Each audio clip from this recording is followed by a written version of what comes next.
भगवान शिव कहते हैं, इस संसार में कोई किसी का नहीं होता। ये दुनिया बस मोह माया का जाल है। इंसान का अपना क्या होता है? जन्म किसी और की देन होता है, नाम किसी और के द्वारा रखा जाता है, शिक्षा किसी और से मिलती है, नौकरी कोई और देता है, इज्जत कोई और देता है, पहला और आखिरी स्नान भी कोई और कराएगा। मरने के बाद जो संपत्ति होती है वो भी औरों में बढ़ जाएगी। तो फिर इंसान इतना घमंड किस बात का करता है? भगवान शिव कहते हैं, आपको शक्तिशाली बनना है, पर इसलिए नहीं कि आप किसी को दबा सको, बल्कि इसलिए कि कोई तुम्हें न दबा सके। दोस्तों, हमेशा याद रखो, इस दुनिया में कोई भी किसी का अपना नहीं है। अगर आपको भी लगता है कि इस दुनिया में सब कोई अपना है, तो आप बिल्कुल गलत हो। जब बुरा समय आता है तो अपने ही पराये हो जाते हैं। जो आज तुम्हारे करीब लगते हैं, ज़रूरी नहीं कि वे कल तुम्हारे साथ हो।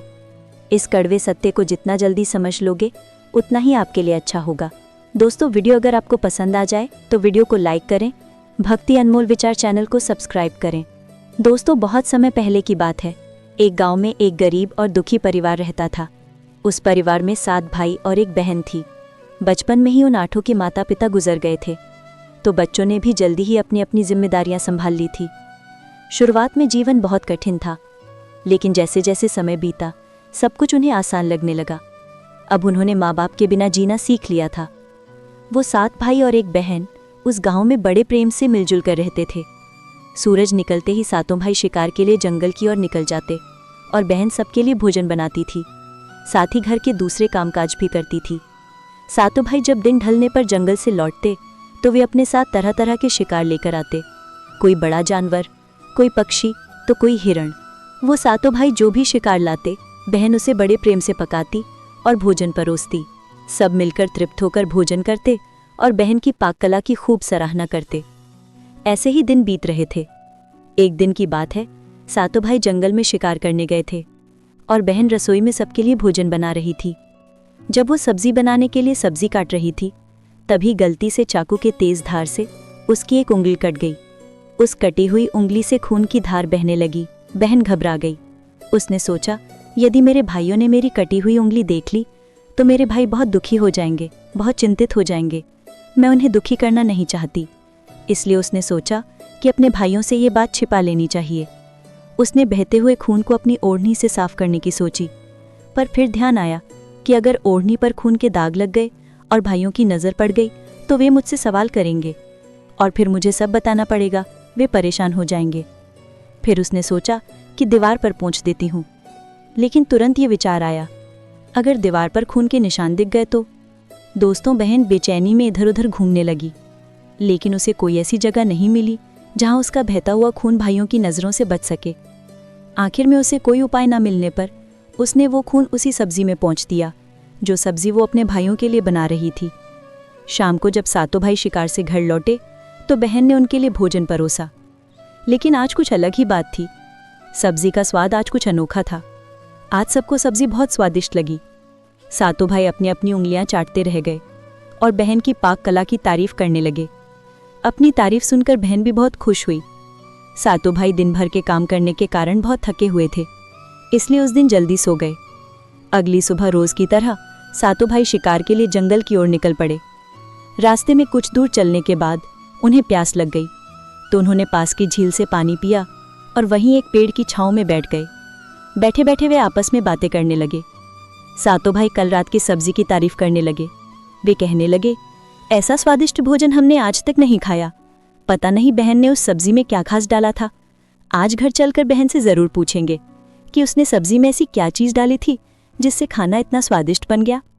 शाम ढलते ही जब वे घर लौटे तो दोबारा बहन की पाक कला की तारीफ करते हुए बड़े भाई पूछने लगे, प्यारी बहन, कल की सब्जी में तुमने ऐसा क्या डाला था जो सब्जी इतनी स्वादिष्ट बन गई थी? बहन सच्चाई बताना नहीं चाहती थी, क्योंकि वो सोच रही थी कि अगर भाइयों को पता चला कि उसकी उंगली कट गई है तो वे दुखी हो जाएंगे। इसलिए उसने कहा, कुछ नहीं बड़े भैया, जैसा रोज बनाती हूँ वैसा ही बनाया था। बड़ा भाई कहने लगा, प्यारी बहन, आज तुम्हें बताना ही पड़ेगा। मैं जानना चाहता हूँ कि तुमने इतनी स्वादिष्ट सब्जी कैसे बनाई। तुम्हें मेरी सौगंध है, तुम्हें सच बताना ही पड़ेगा। दोस्तों, बड़े भाई की बात सभी मानते थे, इसलिए बहन को भी सच बोलना पड़ा। धीरे धीरे उसने सारी बात बताते हुए कहा, बड़े भैया, सब्जी बनाते वक्त मेरी एक उंगली कट गई। तो बस थोड़ा सा खून सब्जी में मिल गया था। मैंने सोचा कि अगर आप लोगों को पता चलेगा तो आप सभी दुखी हो जाओगे, इसलिए मैंने खून को सब्जी में मिला दिया था। बहन की बात सुनकर सभी भाई पहले तो चुप रहे, फिर उनमें से 6 भाइयों के मन में एक विचित्र और भयावह विचार आया। उन्होंने मन में सोचा कि इसके खून की चंद बूंदें इतनी स्वादिष्ट हैं तो इसका मांस कितना स्वादिष्ट होगा।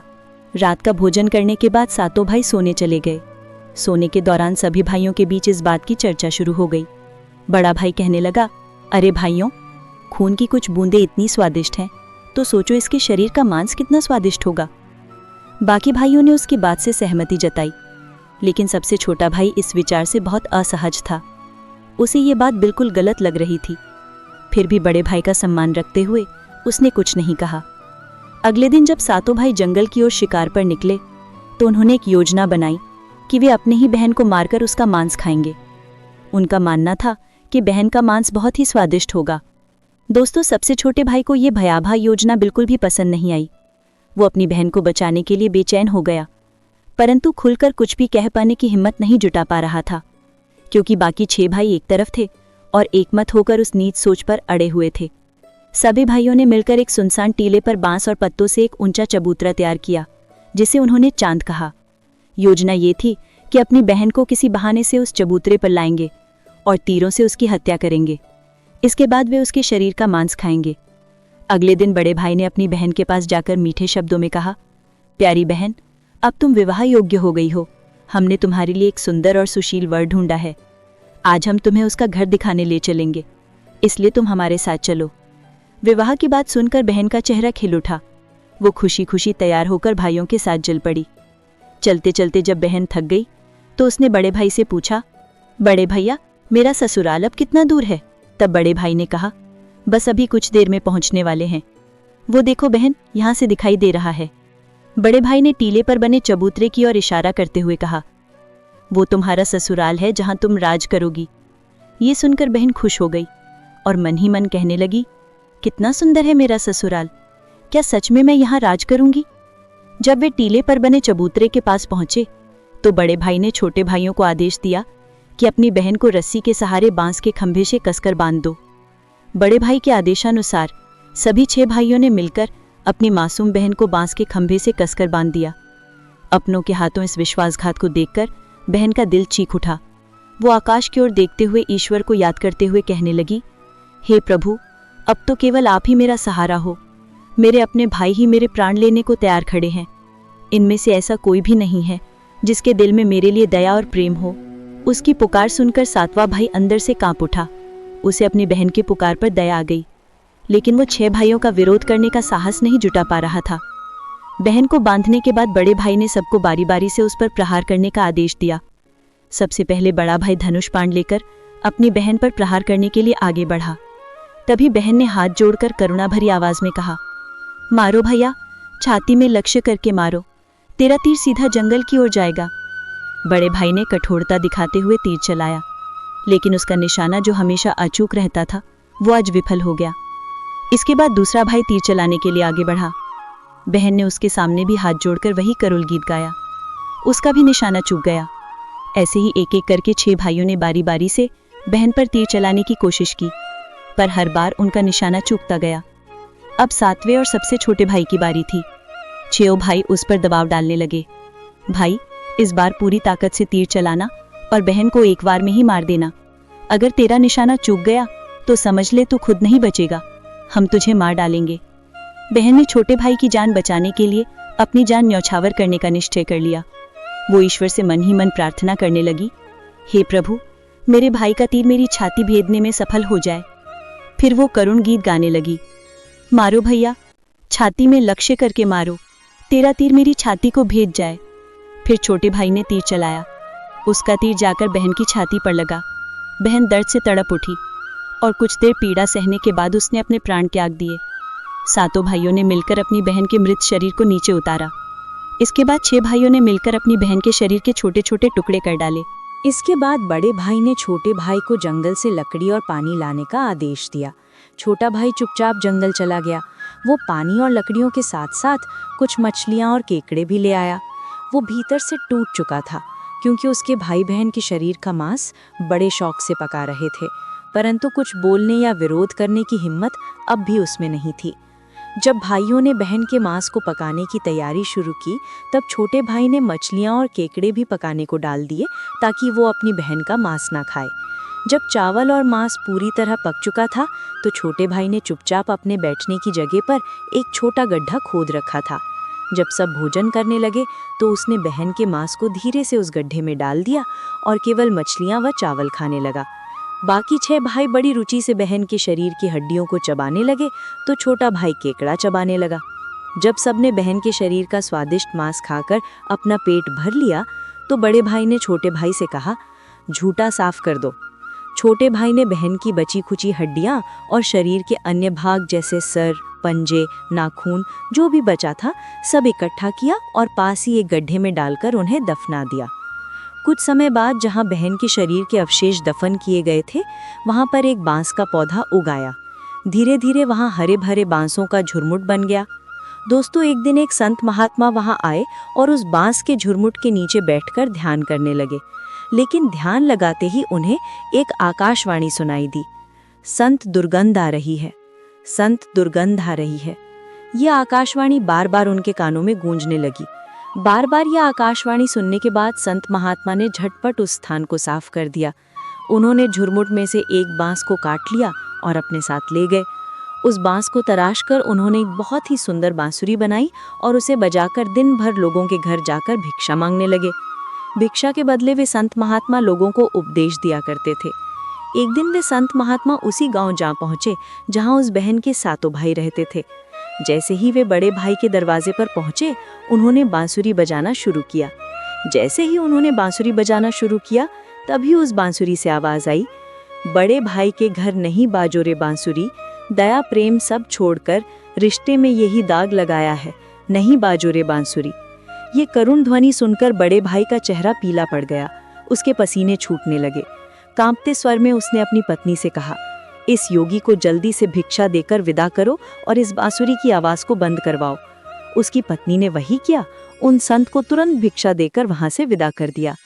इसी तरह संत महात्मा एक एक कर सभी 6 भाइयों के घर पहुंचे।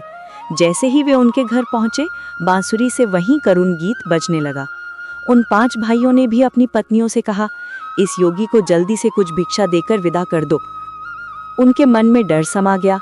यदि ये संत अधिक देर तक रुक गया तो ये राज खुल जाएगा कि उन्होंने ही अपनी बहन की हत्या की थी। हमारा पाप सबके सामने उजागर हो जाएगा। अंत में संत महात्मा 7वें और छोटे भाई के द्वार पर पहुंचे। 7वां भाई अब तक अविवाहित था और अकेला रहता था। जब संत महात्मा उसके द्वार पर आए तो बांसुरी बोल उठी, बजो रे बांसुरी मेरे सबसे छोटे भाई के घर, मेरे छोटे भाई ने मन की बात में छुपा कर रखी है, यही है मेरे प्यारे छोटे भाई का घर। संत की बांसुरी से इतना प्यारा और दिलचस्प गीत सुनकर छोटे भाई ने उन्हें सम्मान के साथ अपने घर में बैठने के लिए स्थान दिया। उसने जलपान कराया और उनके चरणों में बैठ गया। फिर उसने बांसुरी के बारे में बात की। फिर संत महात्मा ने उसे बांसुरी की उत्पत्ति की कहानी सुनाई कि कैसे उन्होंने बांस को काटकर बांसुरी बनाई और कैसे आकाशवाणी हुई थी। फिर छोटे भाई ने संत से बांसुरी मांगने की विनती की। तब संत ने उसे बांसुरी दे दी। संत के जाने के बाद छोटे भाई ने उस बांसुरी को अपने बिस्तर के पास साफ सुथरे स्थान पर आदरपूर्वक रखा। उसने वहां धूप दीप जलाकर बांसुरी का सम्मान किया। कुछ ही दिनों में उसके घर में अजीब सा सुखद बदलाव दिखने लगा। जब वो काम से घर लौटता तो घर पहले से अधिक साफ सुथरा और सुव्यवस्थित मिलता। जब ये रोज रोज होने लगा तो छोटे भाई ने अपनी भाभियों से पूछा, भाभी, आप में से कोई मेरी अनुपस्थिति में मेरे घर की सफाई करती है क्या? तब सभी भाभियों ने जवाब दिया, हैं, अपने घर के कामों से ही फुर्सत नहीं है, तुम्हारा घर हम कैसे साफ करेंगे?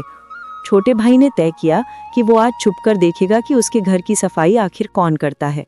उस दिन छोटा भाई काम पर नहीं गया और घर के एक कोने में छुप गया। घर सुनसान होते ही जहां बांसुरी रखी थी, वहां से उसकी बहन के जैसे चेहरे वाली एक कन्या प्रकट हुई। उसने घर का सारा काम किया और फिर बांसुरी में समा गई। ये दृश्य देखकर छोटा भाई स्तब्ध रह गया। उसे अपनी आंखों पर विश्वास नहीं हुआ। उसने ये बात जाकर अपनी सबसे बड़ी भाभी को बताई। भाभी ने अपने देवर से कहा, देवर जी, ये कोई साधारण बात नहीं है। अब जब अगली बार वो लड़की बांसुरी से बाहर निकले तो उसी क्षण तुम उस बांसुरी को आग में डाल देना और फिर उस लड़की पर तुलसी का जल छिड़क देना, फिर देखना क्या होता है। छोटे भाई ने बड़ी भाभी के कहे अनुसार ही किया। अगले दिन जैसे ही वो लड़की बांसुरी से दोबारा प्रकट हुई, उसने उस बांसुरी को आग में डाल दिया और उस लड़की पर तुलसी का पवित्र जल छिड़क दिया।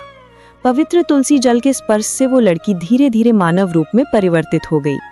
छोटे भाई ने जब उसे ध्यान से देखा तो वो उसकी प्यारी बहन थी जिसे भाइयों ने बेरहमी से मार डाला था। छोटे भाई ने आगे बढ़कर अपनी बहन को गले से लगा लिया। इसके बाद दोनों भाई बहन बड़े प्रेम से रहने लगे। बहन ने भाई को अपनाया और भाई ने बहन को। उन्होंने खुशी खुशी एक दूसरे के साथ रहते हुए अपना जीवन यापन किया। दोस्तों, ये एक कड़वा सच है कि इस दुनिया में कोई भी व्यक्ति किसी का अपना नहीं होता। दुनिया में अधिकांश रिश्ते स्वार्थ पर आधारित होते हैं। जब तक लाभ हो, लोग साथ होते हैं, लेकिन जब कठिनाइयों का समय आता है तो अधिकतर अपने ही साथ छोड़ जाते हैं। जब हम कठिनाइयों का सामना करते हैं तब हमें पता चलता है कि हमारे आसपास कितने लोग वास्तव में हमारे साथ हैं। बाहरी दुनिया में सब कुछ दिखावट ही है। हर कोई अपने फायदे के लिए रिश्ते बनाता है। ऐसे में जब हमें समर्थन और सहारे की आवश्यकता होती है तो अक्सर हम अकेले रह जाते हैं। ये समझना बेहद ज़रूरी है कि सच्चा अपनापन वहीं दिखता है जहां स्वार्थ की कोई जगह नहीं होती। वो व्यक्ति ही आपका अपना होता है जो बिना किसी स्वार्थ के आपके आंसुओं में भी आपके साथ खड़ा होता है। जब हम ये सच्चाई जान लेते हैं कि असली मित्रता और अपनापन बिना शर्त के होते हैं, तब हम सच्चे रिश्तों की कद्र कर सकते हैं। इसलिए हमें अपने रिश्तों में हमेशा सतर्क रहना चाहिए और उन लोगों को पहचानना चाहिए जो हमारे साथ सच्चे दिल से खड़े होते हैं। इस सच्चाई को अपनाना हमें बेहतर इंसान बनने में मदद कर सकता है। तो दोस्तों, इस कहानी से आपने क्या सीखा, हमें कमेंट बॉक्स में अवश्य बताएं। यदि आपको ये वीडियो अच्छी लगी हो तो लाइक करें और इसे अपने दोस्तों एवं परिवार के साथ भी शेयर अवश्य करें। और हाँ, यदि आप ऐसी ही ज्ञानवर्धक वीडियोस देखना चाहते हैं तो हमारे भक्ति अनमोल विचार चैनल को अभी सब्सक्राइब करें। कमेंट बॉक्स में लिखिए हर हर महादेव। भगवान भोलेनाथ की कृपा आप सभी पर हमेशा बनी रहे। धन्यवाद।